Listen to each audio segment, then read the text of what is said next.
Tuhan bersamamu. Inilah Injil suci menurut Lukas. Pada suatu ketika berkatalah Yesus kepada murid-muridnya, "Camkanlah ini baik-baik, jika tuan rumah tahu pukul berapa pencuri akan datang, ia tidak akan membiarkan rumahnya dibongkar. Hendaklah kalian juga siap sedia, karena Anak Manusia akan datang pada saat yang tak kalian sangka-sangka." Petrus bertanya, "Tuhan, kami sajakah yang kau maksudkan dengan perumpamaan ini, ataukah juga semua orang?" Tuhan menjawab, "Siapakah pengurus rumah yang setia dan bijaksana yang akan diangkat oleh tuannya menjadi kepala atas semua hambanya untuk membagikan makanan kepada mereka pada waktunya? Berbahagialah hamba yang didapati tuannya sedang melakukan tugasnya ketika tuan itu datang. Aku berkata kepadamu, sungguh tuan itu akan mengangkat dia menjadi pengawas segala miliknya.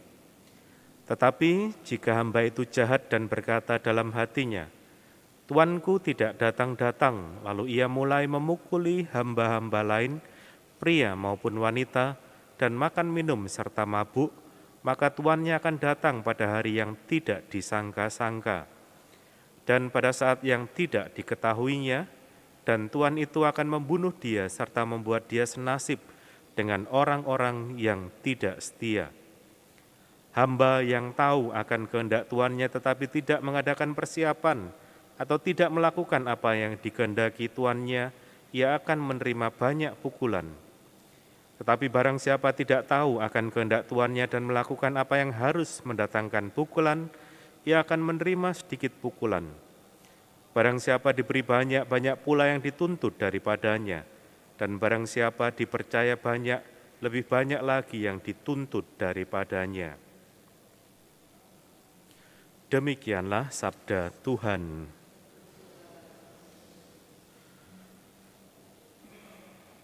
Saudara-saudari yang terkasih, kita mendengar dalam bacaan Injil tadi bahwa Yesus menyampaikan sebuah perumpamaan yang intinya salah satu adalah bahwa kedatangan Tuhan itu tidak dapat diduga. Kapannya itu orang tidak bisa mengatakannya dengan pasti. Justru karena ketidakpastian ini, orang diminta untuk mempersiapkan diri dengan baik. Berbahagialah hamba yang setia dan bijaksana, yang diangkat oleh Tuhan menjadi kepala atas semua hambanya. Itu berarti bahwa berbahagialah hamba yang didapati tuannya sedang melakukan tugasnya ketika tuan itu datang. Memang ini juga menjadi pertanyaan, seolah-olah bahwa ketika tidak datang maka dia tidak akan melakukan tugas dan tanggung jawab. Bukan itu, kesetiaan adalah pengulangan dari sebuah kebaikan atau keutamaan yang dilakukan terus-menerus. Seorang dikatakan setia kalau dia melakukan hal-hal yang baik tidak hanya sekali, tapi dia ulang-ulang menjadi semakin sempurna.